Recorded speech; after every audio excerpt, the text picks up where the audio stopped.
Assalamualaikum warahmatullahi wabarakatuh. Perkenalkan, nama saya Winda Sarifah dengan NIM 211021106 dari kelompok Lab Activity B2. Di sini saya akan menjelaskan asistensi lab patologi anatomi pada blok DMS Fakultas Kedokteran UPN Veteran Jakarta.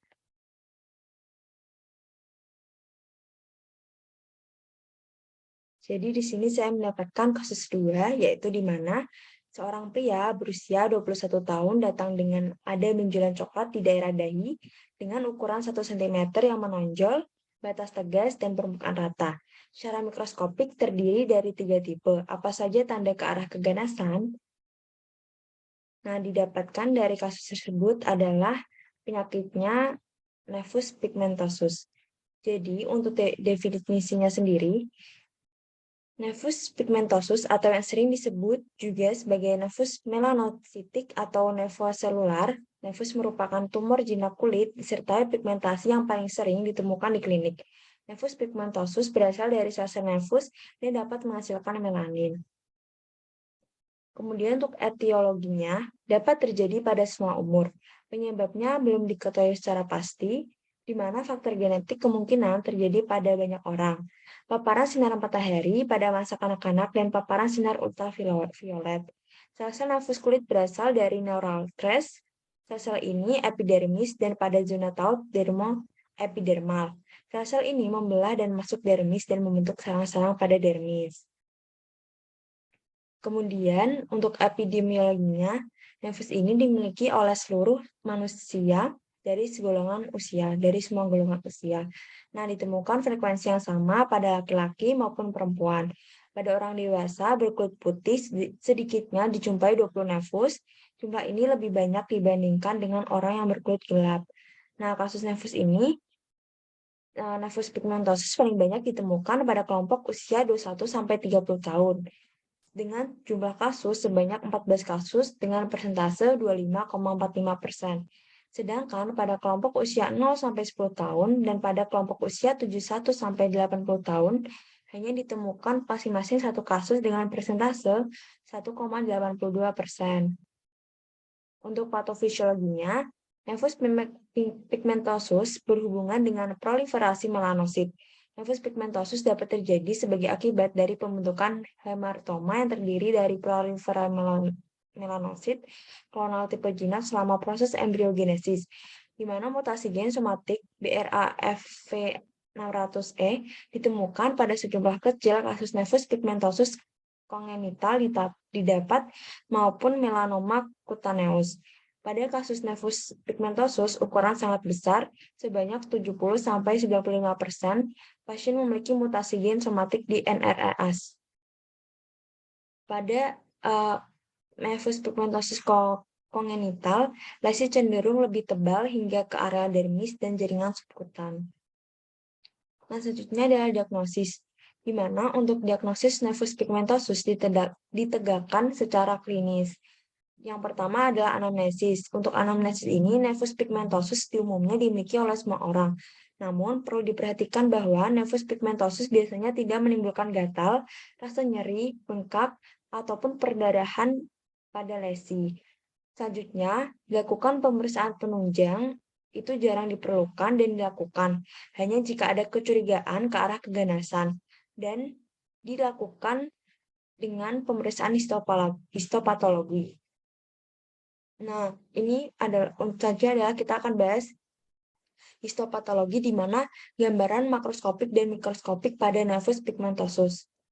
Jadi yang pertama kita akan membahas makroskopik terlebih dahulu, di mana secara umum gambarannya itu adalah lesi coklat, kemudian ukurannya tuh bisa kecil sampai besar, permukaan kulitnya rata sampai dengan timbul dan juga batas tegas. Nah, bisa lihat pada gambar samping ini.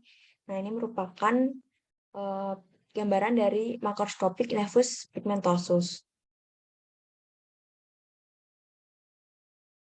Nah, untuk berdasarkan tipenya, jadi untuk nevus junctional ini, sel-sel nevus terletak pada lapisan sel basal epidermis. Nah, lesinya ini datar, berwarna coklat sampai kehitaman, kemudian permukaan halus rata dan tidak berambut, diameternya dari 1 mikrometer sampai 1 cm. Nah, bisa lihat pada gambar yang ini. Jadi yang pertama ini adalah gambar dari junctional nevus.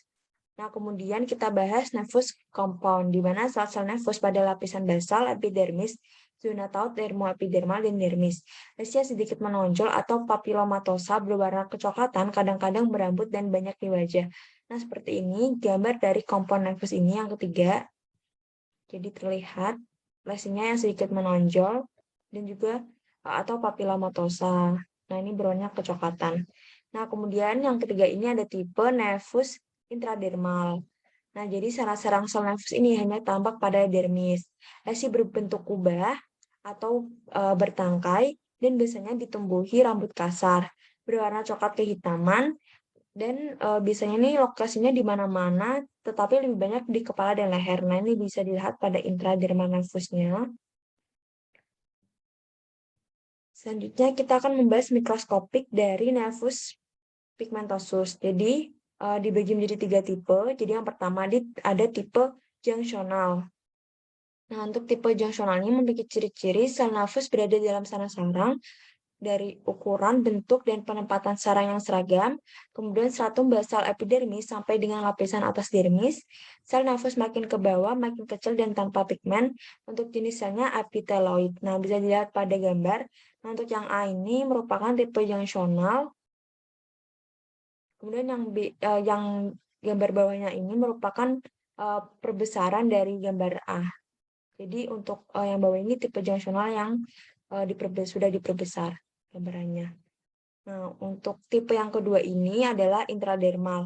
Jadi intradermal ini berada di dermis, susunan teratur, sel nervus di dermis, sel nervus sering terbatas pada dermis retikuler, papilar atau superficial, jenis sel yang bertransisi dari epiteloid ke limfositoid ke sel gelondong dengan penurunan dermal.